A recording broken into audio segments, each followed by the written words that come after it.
Welcome, everybody, to another episode of the Health Movement Podcast. I'm Derek, your host. I'm a teacher of over 20 years and a certified personal trainer.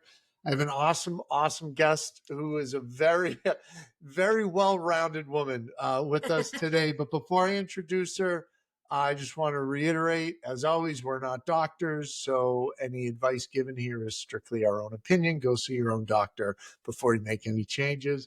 Also, if you haven't already, subscribe to the YouTube channel, give us a follow, leave some comments. Happy to answer any questions that you have. All right. Without any further ado, I have with us Rachel Martin, and there's a lot I could say about you.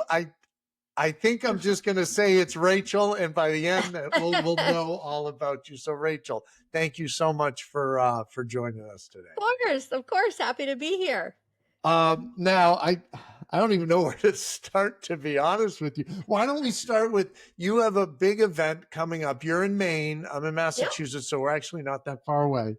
Do you want to dive into that a little bit and let us know what's coming up, what's going on? Yeah, sure. Well, Derek, thank you so much for having me on today. It was so fun. So we actually met through an acquaintance, a very, very good friend of mine, Chris Bachman. And very good friend of the show too. I absolutely love Chris. She's incredible. I do too. Actually, she's coming out to visit in a couple of weeks for my husband's 50th birthday. So I'm very She told me she is excited to come to Maine. The East Coast. Yes. Love it. Yeah. So anyway, so I am Rachel Martin. I live in South Berwick, Maine, about an hour north of Boston, so not too far. And I produce, I own Forward Motion Events, which produces a few races every year.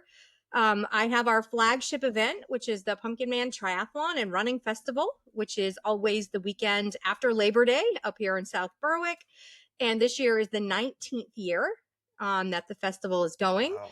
And then I also produce, it's called Rick's Run 5K in memory of my dad, who was a Vietnam vet. And so we produce that the Friday night of Memorial Day weekend, all at the same venue, this beautiful venue right in my hometown. You know, that's what makes our event so special, is that I'm a part of our community. And so it just means so much. So like everything's just wrapped. Yeah. I took it over. I took Pumpkin Man over almost 10 years ago. So next year on the 20th will be my 10-year anniversary with it. But I'd been involved with it for years before I took it over. Yeah. So, yeah. Wow. So can you tell us a little bit about Pumpkin Man? Yeah, sure. What's coming up with that? Yeah, it's very exciting. So Saturday, so it's the weekend of Saturday, September 6th and 7th. So on Saturday, there is a sprint and Olympic triathlon. We are the USAT state championship race for the state of Maine, which is exciting. And so that's on Saturday, September 6th. And then September 7th is a running festival that I had pivoted. We just talked about pivoting, right? We're always pivoting. So originally Pumpkin Man used to be on Saturday, a sprint triathlon, and then on Sunday, a half iron distance. So we used to produce a half Ironman. Which you can imagine it's a very, very big undertaking. Yeah. And it goes through multiple towns, and it's just a lot. Can you just tell the listeners what constitutes an Ironman and then a half Ironman? Yes. So maybe I'll start in the little itty bitty. Okay. So maybe I'll start there. So our sprint triathlon. So of course, a triathlon is a swim, bike, and run. And so our sprint triathletes, what they do is they swim a third of a mile, and then they bike 15 miles, and then they run a 5K. And so it's so fun. It's such a fun thing. And then our Olympic distance, they swim 0.9 miles. They'll bike 25 miles, and then they'll run a 10K. So that is, And then we also have the aqua bike, which is really fun for people that like don't run anymore. So it's just swim, bike, done. So they just do the Olympic distances of the swim and the bike. So that's always exciting. Swim, bike, done versus nicer on the joints for some of the people. Yes. So and so we used to produce a half Ironman, which was a 1.2 mile swim, 56 mile bike, and a half marathon, all in one. So I mean, it's a long day. Yeah. It's a different, and I got to tell you too, it's like it's a different caliber of athlete as well. It's a different, of course you get a mix of all types of vibes, but you definitely get more competitive vibes with that. There's just a lot more. It's just a whole other beast. You have to train for something. You can't just, if there's a 5K, you can kind of, not everybody, but a lot of people can just get through it. Yeah. The half Ironman is no joke. So the half, right, exactly. I mean, you've got to, the hardest thing for me always is just getting that swim done. I have an amazing waterfront director, Daphne Rowe. She has been with this event since the beginning. And that waterfront, like, there's nothing more important than the safety of my athletes. Nothing. And what Daphne says goes, yes. Right? Like, I don't even get to talk to her on race morning. There was one day, it was funny. She was in the water and I'm down by the water. I won't leave the waterfront until everybody's out. I won't do it. And so she's down there and I was going to say something to her and she turns around and looks at me. I'm like, oh yeah, I can't even talk to Daphne today. But it's so good. But anyway, we are like, and she helps out with lots of other races too. But she's like, Rachel, we are like the gold standard, like safety, safety, safety. We had a microburst come through the night before an event 3 years ago. A microburst, which is like a little mini tornado. Yeah. Like the Friday night before our event on a Saturday, the triathlon. What we had spent like all week leading up to preparing between transitions and tents and all that, in a matter of a half hour gets wiped out. We had to like cut the bike course. We still did it though. I was like, I am somebody who will Ted Lasso the heck out of anything. Yep. Yeah, like bring it, microburst. Not enough. Bring not it. enough. I'll be a goldfish. It's fine. So, but yeah, no. So, you have to pivot, you learn. But so that's our biggest event. And so anyway, where was I going with that? Oh yeah. So we used to do the half Ironman on Sunday. And so we decided we wanted to not do that distance anymore. And what I really wanted to do was create a running festival that could be super fun, more community focused. I mean, we get people from all over the country, across the pond, Canada, Mexico, like they all come in for our event in our small little 8,000 person town, which is so cool. That's great. Yeah. And so the running festival is really cool. We have a 1 mile fun run for the kids. And then we have, or anybody really, if anybody could do it. Right. And then we have our pumpkin pie, the American pumpkin pie 3.14 miler. And then I was on a run one day and I came up with this idea for a distance. It's the Jenny 8.675309 miler. I love it. So that one was fun. I remember exactly where I was when I thought of that one. And then a half marathon. And then it used to be a 15 miler, but we upped it to an 18.6 miler, a 30K. So it's like perfect for anybody training for a fall marathon that wants to have a fully supported race. And then, we do events like nobody else does. It's almost like it's like you get a 5K or a half marathon that meets a wedding reception. I mean, our huge sailcloth tents and harvest feast, like everybody gets a harvest brunch on Sunday with their run. We've got fall games for the kids. So it's really fun to see it catching on now a couple years down. Like I was just, checking our numbers and stuff and like they're up, they're way up. And, I think it goes to show that how this is a work of heart. Like we donate the money back. It's just a work of heart. Oh, and you can just tell, from the minute somebody registers till they cross that finish line and leave the parking lot, like they feel good. It's community. It's very inclusive. So yeah, we just have a great time. The 6th and 7th of September. Yes. How long can people sign up for that for? When's the deadline? The Tri will sell out. The Tri is almost sold out. So we're probably about 95% there. But the running festival is fine. You could register right up until, of course, it's easier if you do it sooner just because you get the numbers and you can prepare. And we have a brand new finisher shirt this year, which is fun. Oh, so everybody's name's going to be on the back. There you go. So yeah. Well, what's the date? The 4th? This will come out.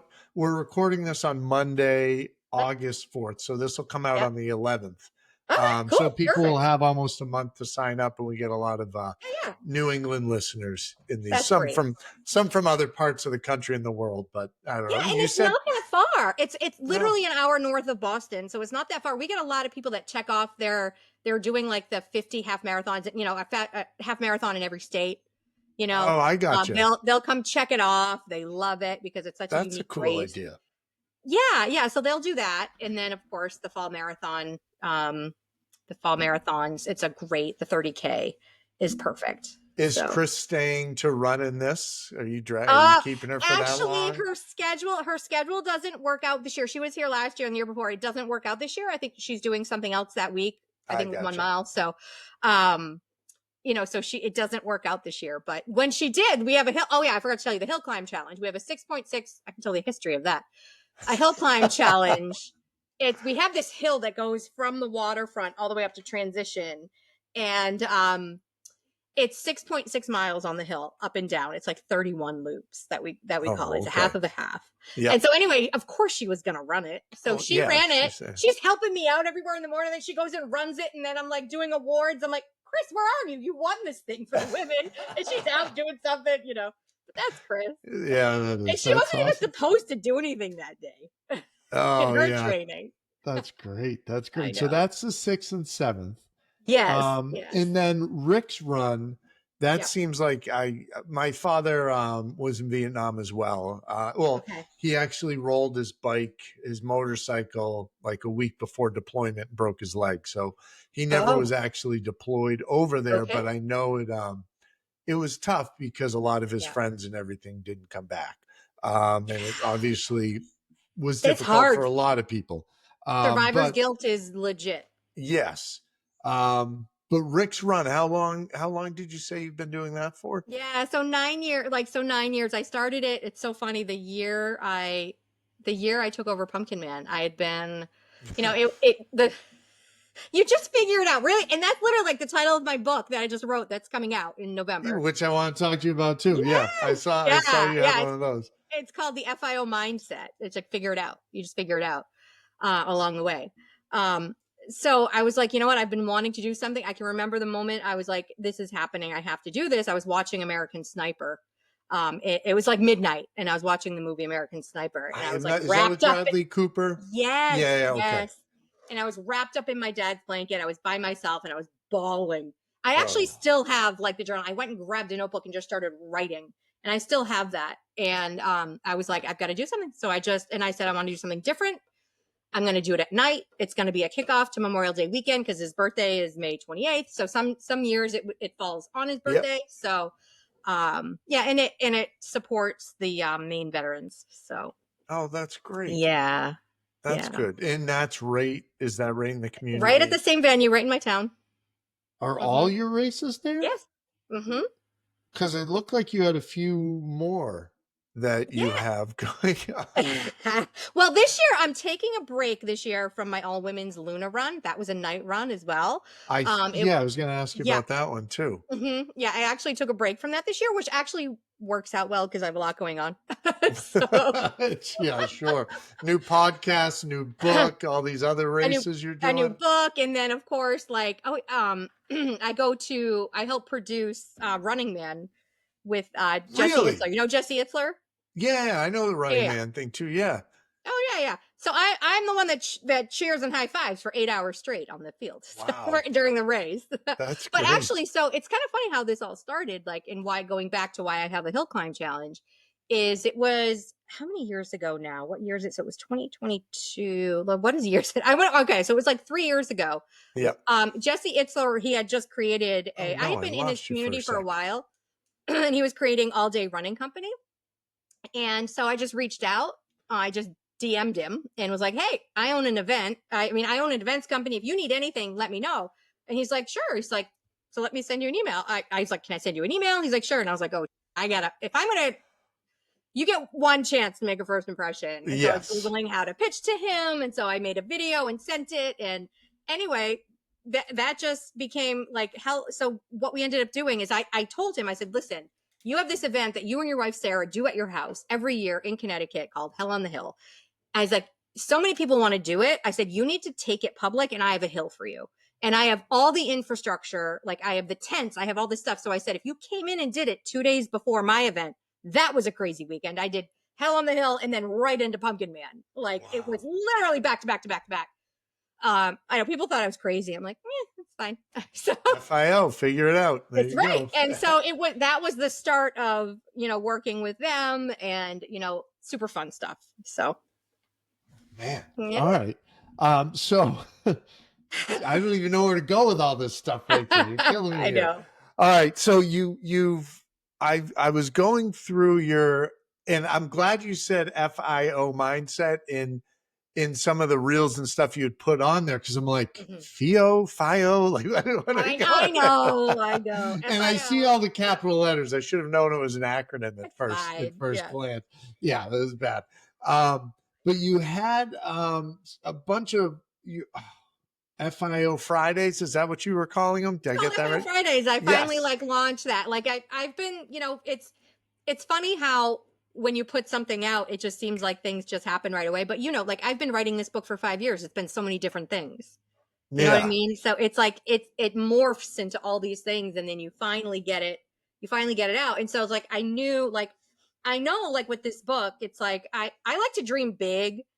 I obviously so I don't think there's boundaries. I'm like, you just go for it, right? So I'm like, how do people become a New York Times bestseller? And I'm like, all right. So how do you seriously? And this is like how I think. I'm like, all right, if you go big. I mean, the first road race I ever did was the Boston Marathon for charity. I'm like, okay, there you go. you just go big, just right? Go. And so I was like, all right. So I'm like, I've been reverse engineering the whole thing. So I'm like, okay, so November, if I do a book launch, then these are all the steps I have to take the months leading up to it. And so finally I was like, all right, so I have like my newsletter, and now it's gotten into the podcast form. And it's all just going to kind of lead up to the November book launch, which is really exciting. So this coming November, the book is launching? That's incredible. Congratulations. I'm just self-publishing. Yep. That's awesome. Doing it myself. Yeah, that's thank great. You. That's not an easy endeavor at all. No, I know. And my oldest daughter, who lives down the street from us, is 27, and she is having identical twin girls at the end of this year. Congrats. Oh, is that December? I think I saw that when I was going through all your stuff. Congratulations. Well, it'll be November because the twins don't stay in as long. Oh, that's right. So I'm like, I got to get all this done. Yeah. I got to clear my schedule. So yes. Wow. I know. This is going to be a year for you. I have a question at the end that will kind of lead back into that. It'll be a surprise question for you. Okay. But a couple of things I wanted to talk to you about that you had for your FIO Fridays. And I don't know if this was the most recent one, but you talked about the inner voice. And what's that inner voice saying to you? And the question resonated with me big time. Did it? Okay, good. So bear with me for a second while I kind of give you, I'll land the plane, I promise. But I recently put together a community of people where the goal is to raise money through different challenges or events and find corporate sponsors, like whether it be like, I don't know, Nike or whoever the heck it happens to be, but they will pledge to donate based on however many people finish the challenge or whatever it happens to be. Okay. I'm an elementary school teacher. I have no background in any of this, let alone podcast. Like, this has been about a year that these have been coming out. I'm loving it. It's fun. It's slowly getting bigger. But I mean, I'm like maybe 1/1 billionth of Joe Rogan at this point in time. So it's in my mind as I heard that, I'm like, what the hell am I doing? Who are like, I don't know what I'm doing. I don't know any, like, who's going to sit down with me and be like, oh yeah, that's a great idea, Derek. Let me sign up for that. So that inner voice you were saying, that imposter syndrome, it's tough to fight. It's tough to battle. It is. And it's there, but I am like obsessed with personal growth and development. It's in my ear all the time, whether it's a podcast, whether it's a book. It's like usually my bookshelf. It is what it is. Like, one of my favorite quotes is like, just stand guard at the door of your mind, because whatever you hear for words and your thoughts become your belief system. And then that belief system translates to everybody around you too, which is why it's so important to surround yourself. The 5 people you surround yourself with is like who you become. Yes. So, show me your friends and I'll show you your future. Yes. Yeah, I like that. Yeah. Yeah. So, and so it's so important to know like that is legit throughout your life, you have that imposter syndrome, because I think it's like if you, I guess I can like nerd out on Nerd on away. I love it. like the evolution of like humans, and the ways that you stay safe in your tribe, and it's like you're made to not stand out so that you'll survive. So it's like wired in your DNA to like stay safe and stay small so you can survive. And so you have to really take yourself out of that and be like, okay, I'm not running from a saber-toothed tiger today. This tribe isn't coming to get me. Yeah. But it's legit. Like, so my husband runs a company, and like he gets it still. Everybody gets it. Like it's something that I think everybody lives with, no matter what age you are, no matter what role you have. And so it's so important to just say, all right, is this real? What is this doing? What is this trying to keep me safe from? And and you don't want to make a mistake, right? Because you feel like, oh, well, what if I make a mistake? Or who are, like you just said, who are these people to make a meeting with me? But at the end of the day, what if those guys at Nike are like, I need to collaborate with somebody who has passion, and we have this money, we got to give it away. Like, if you can think about it that way and be like, oh, they're going to be missing out if they don't hear from me, And that's the thing. And I'll go back and forth. It's a constant wrestling match. And some days like the positive side is winning, and other days the you're a piece of crap side is winning. Yes. And it's legit. Yeah. It's real, but it's just being human. It's part of being human. And the fact that you have that awareness about it, that's good. You're going to have good days. You're going to have bad days. You just give yourself grace and be like, I'm just going to try again. Yeah. And I think a lot of the times, some of the hardest part is when you try to compare yourself to somebody else, assuming they're perfectly put together. We're all a mess.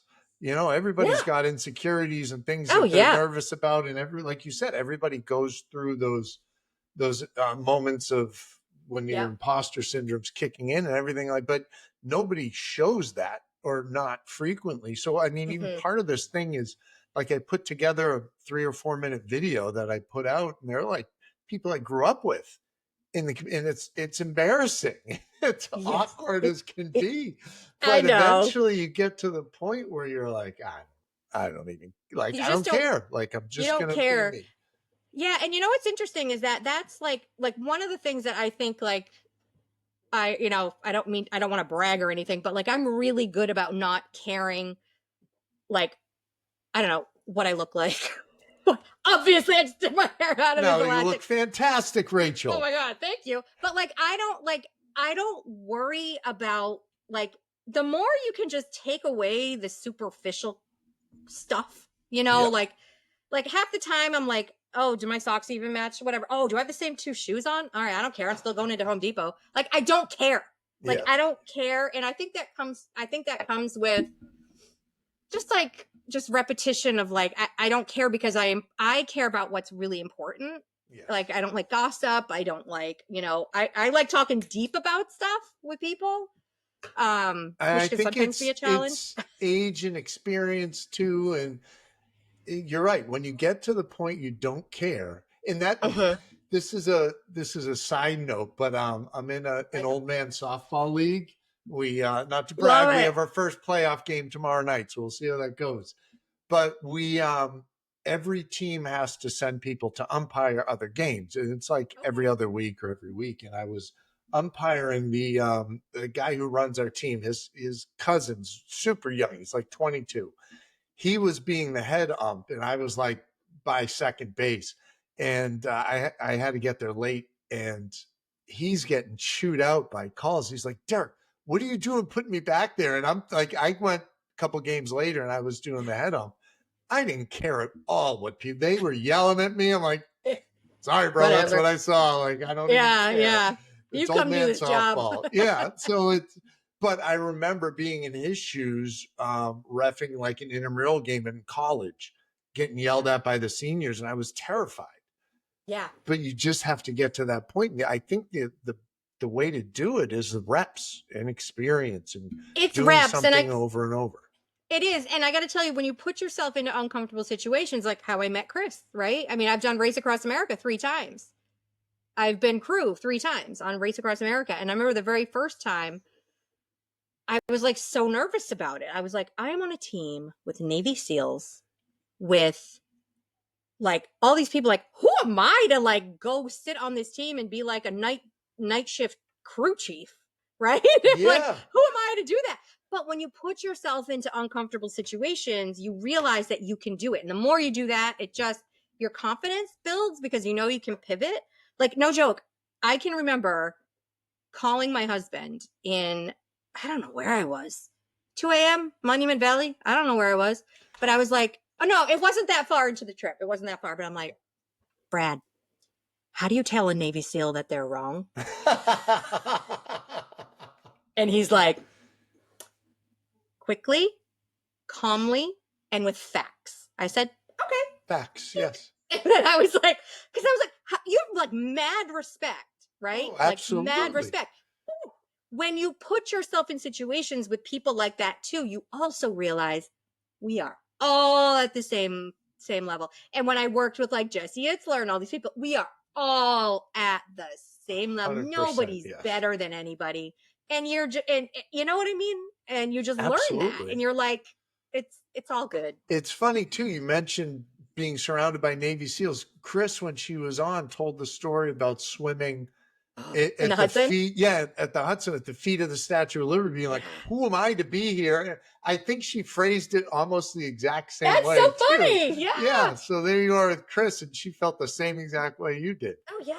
Which is, but you know, you just figure it out. And the more you do it, and you just, but it's a matter of like taking that first step. And this is what I really like about the FIO mindset is that you just have to like, you just take that first step, you know, you just have to say, it's okay. I'm going to figure it out. I can pivot. I can pivot. And if it's okay if I make a mistake, it's not the end of the world.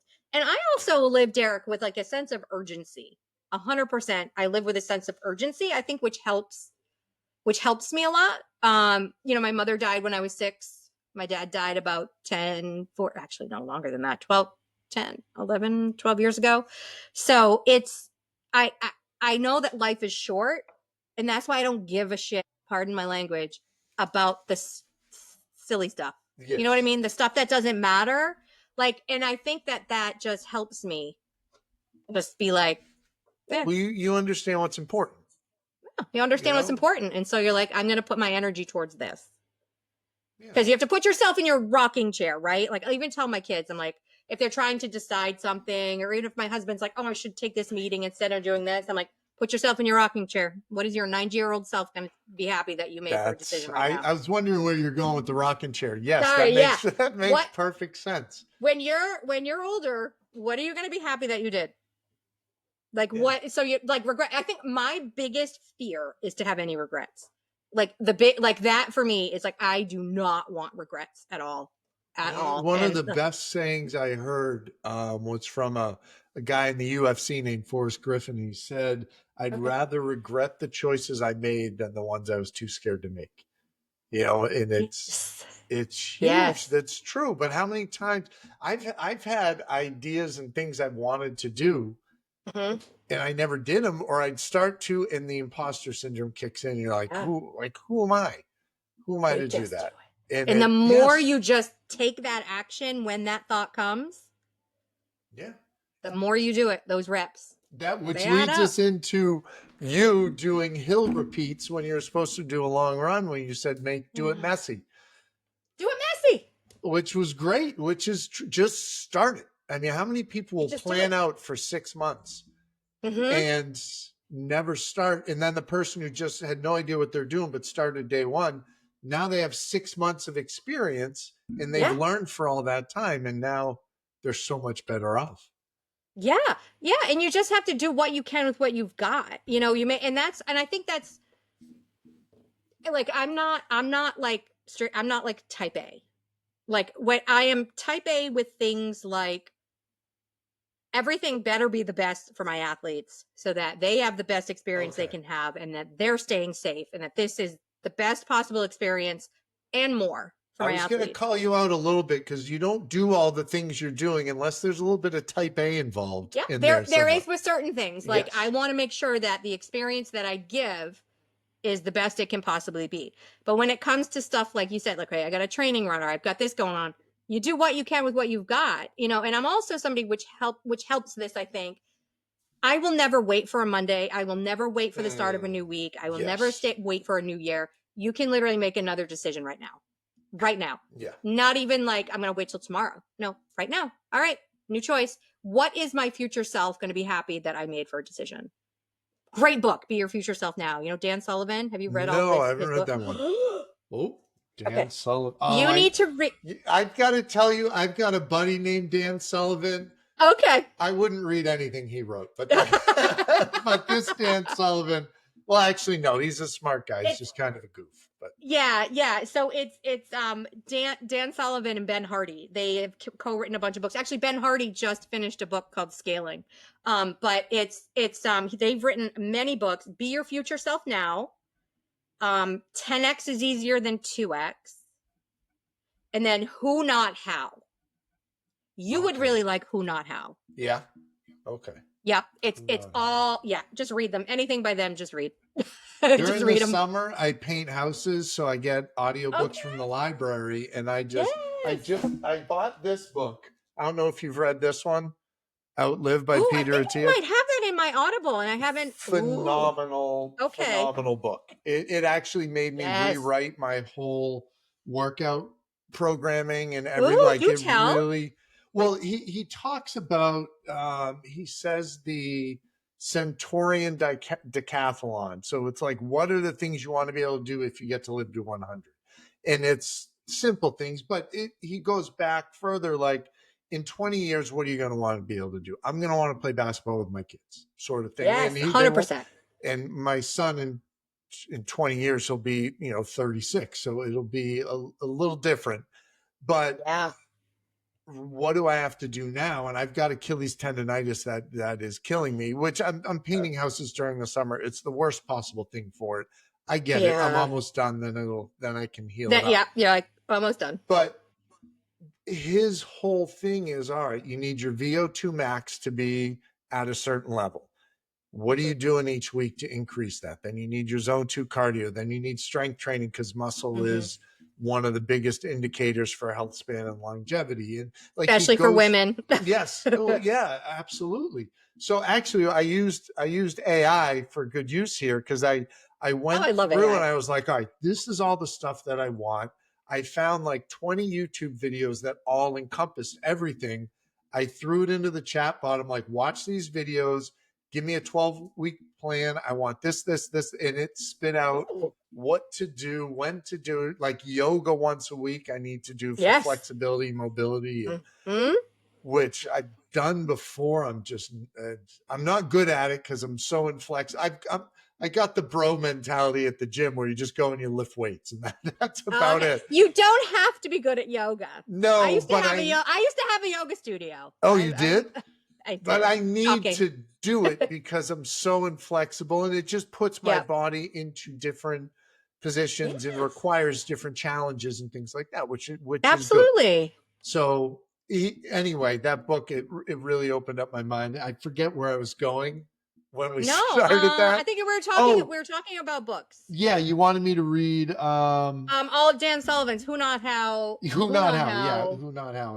Who Not How. 10x is easier than 2x. Be Your Future Self Now. Yes. And then Ben Hardy just came out with Scaling, which is really good. Tony Robbins actually wrote the foreword to that one. Yes. So I think what I started with is I want to get that from the library and listen to it while and you know what I found with like movement? So I have a studio. I mean, I go to a studio that I love. So it used to be just like hot Bikram yoga. But now the studio, it's like fitness classes. So it's still the hot room. And they have we do like weights. We do HIIT. We do like a kin stretch, like a yoga. Yeah, it's called Blaze. It's called Blaze Yoga and Fitness in Portsmouth, New Hampshire. And you just have to find something you love, I think, too. Right? Like you've got to find something that like I'm willing to drive 20, 25 minutes each way to get there because I love it. And you just feel good about it. And especially women who are entering menopause, like you need muscle. So it's like, you got to lift heavy. Absolutely. You got to lift heavy.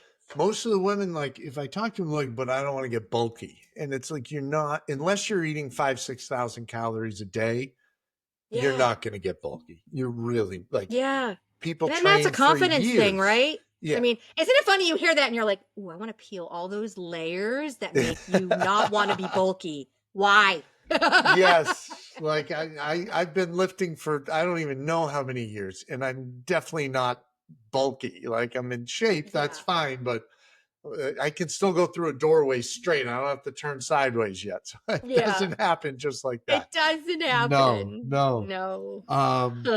And one thing I did want to point out in all your posts and everything you have, I've never seen somebody smile so much. Everything Oh, that you're doing there, thank you can you. just tell you enjoy I everything do. that you're doing and that you're putting. I'm sure you have your moments like everybody does, but you can tell that you enjoy life. You do what I makes you do. happy. And I do. I'm it's very, very lucky. and what I've heard from you most of this interview is a lot of it stems from helping other people, making sure people enjoy the race and have what they want and that sort of thing. And Hmm. that's really it's I Hmm. think what we need a little bit more of. So it's good We to see. do. Yes. We do. Actually, I haven't even mentioned one of my most favorite projects that I'm working on right now, and I've been involved for it's like 8 years now. It's like the first in our nation, the Common Ground Sister City project.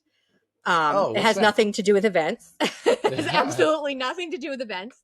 But so there were a few people in our town that wanted to create a sister city so there are some cities that have sister cities in like other countries, but this is the first one in our country. So South Berwick, Maine and Tuskegee, Alabama, we have a sister city project where we created it to strengthen the bonds between two different people, like white Americans and black Americans, because we are 98% white where we are, and they are the same as us except reverse. The reverse. And so it is, I've got to tell you, like I just hosted like 5 people last June that came up, and we had a big Tuskegee day, like that. And that is probably one of my favorite things that I work on. It So is. this is Yeah. just building community between people that really Yep. would never meet unless you had this Exactly. opportunity. Mm-hmm. That's And we have amazing. conversations. Yeah, we have people that have come up. Actually, my friend Angelia, who's like one of my great friends now, like her and her husband, and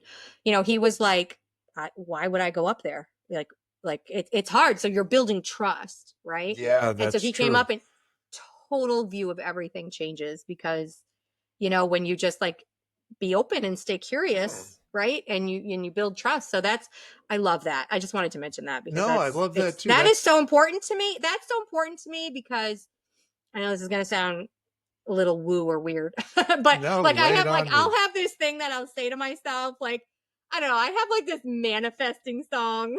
I love manifesting. People call it crazy, but my kids all know when Coldplay Viva La Vida comes on. Like Oh, I that's my love that song. manifesting song. Yes. It's so good. So I'll just tell you what I say, and it's a Okay. little silly, but it's not silly because it keeps me on track. It's kind of like just it's almost like your life's mission, right? And so it's like I am open to the abundance, excitement, and adventure that is coming my way to ignite and amplify the optimism on the planet for the forward progress of humanity. That is like what I say. Can you say that That is one what more I'm trying to time? do. Because Sure. that's awesome. I am open to the abundance, excitement, and adventure that is coming my way to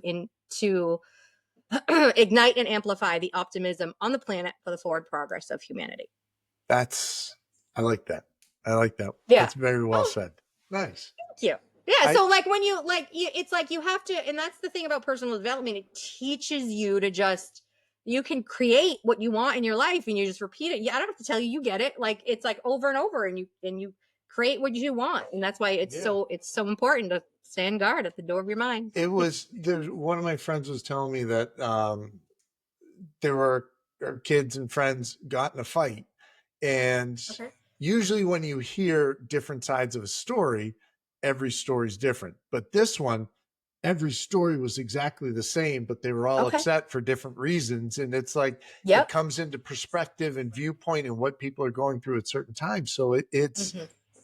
it's keeping that open-mindedness, like you were Mm-hmm. saying, to the goal needs to be to move forward and to Mm-hmm. get better and to be happy and to Yeah. have and like once you get to that point, You don't get upset about the little things. There's no time for gossip or any of that other crap. No, I can't. I don't. It's like I don't have space for that. No. One of the things that helps me too is that, like, years ago, Tony Robbins talks about the 90-second rule.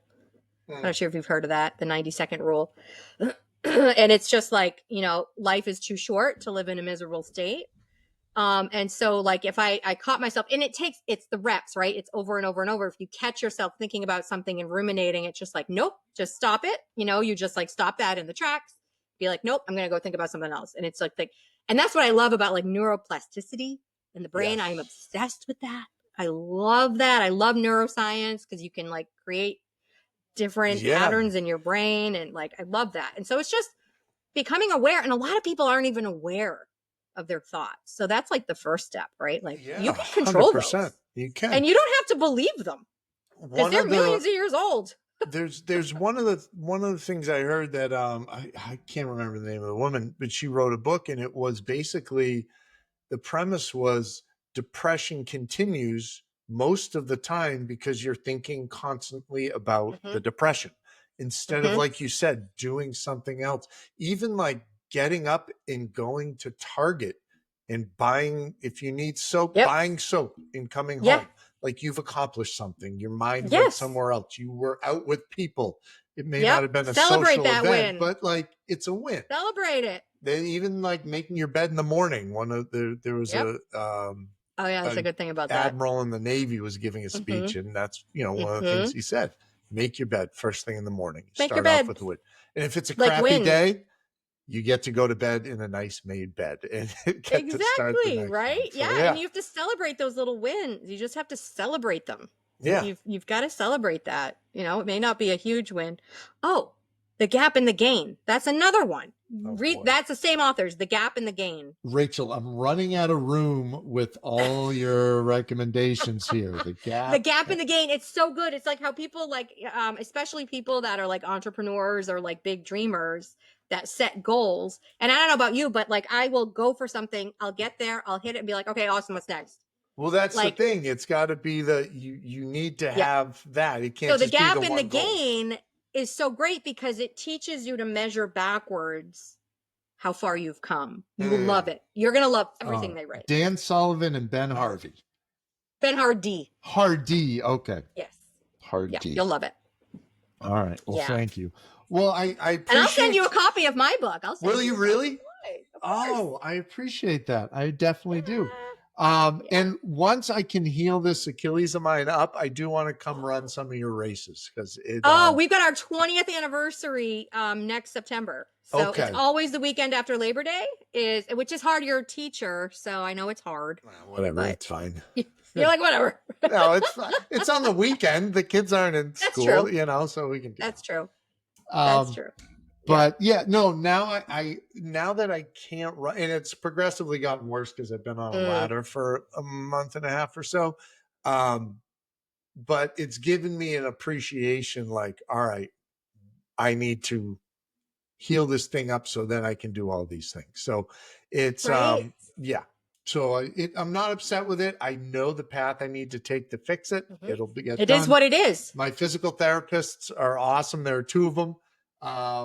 So I appreciate it so much. John and Celine, if you're listening, I appreciate you guys.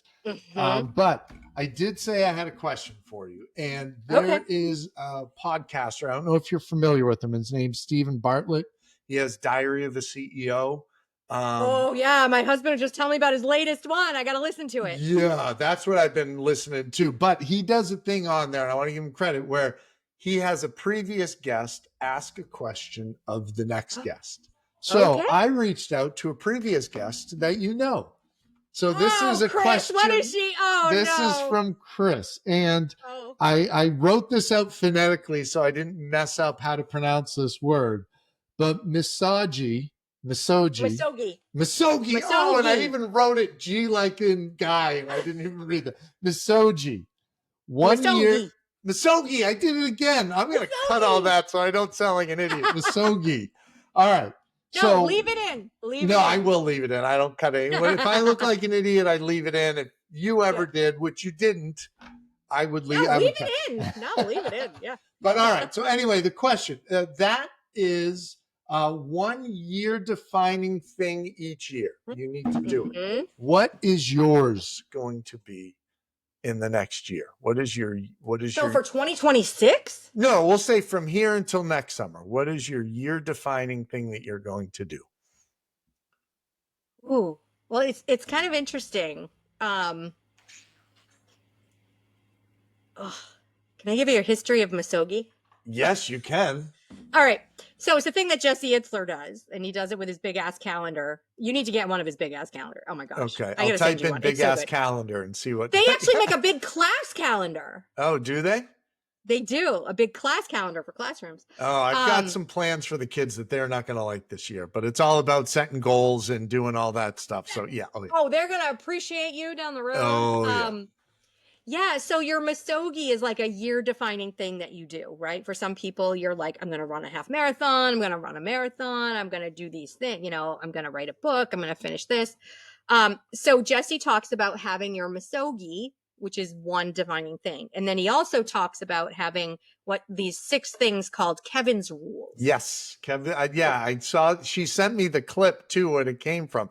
Kevin's rule. And then sorry, continue. Yeah, no, that's fine. So Kevin's rules, like, one every other month. And it's just something that you might not have done otherwise. It could be anything. It could be like a trip away with your spouse over the weekend. It could be anything. It could be like learning how to play guitar. It could be anything.